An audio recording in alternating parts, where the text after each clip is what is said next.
একটা অত্যন্ত জরুরি হাদিস বলছি, মনোযোগ দিয়ে শুনুন, এটা বলে শেষ করব।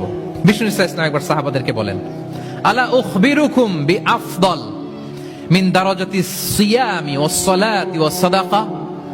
সাহাবাদেরকে বলেন, ও সাহাবারা, নামাজের চেয়েও, রোজার চেয়েও, দান খয়রাতের চেয়েও একটা বড় ইবাদত আছে, এটা কি আমি কি তোমাদের বলবো না?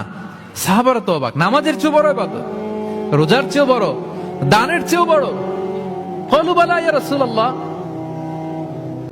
সাহাবারা বললেন, অবশ্যই হে নবী, হ্যাঁ আপনি বলেন সেটা কি? বিষ্ণু ইসলাম বললেন, ইসলাহু যাতিল বাইন, বিবাদমান দুই গ্রুপকে মাঝখান দিয়ে যে মিলিয়ে দেয়া।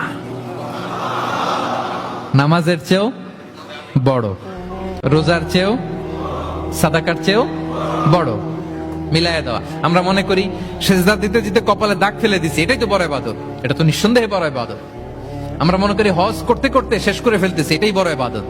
জিকির করতে করতে আমরা দিনরাত এক করে ফেলতেছি, এগুলো তো নিঃসন্দেহে ইবাদত।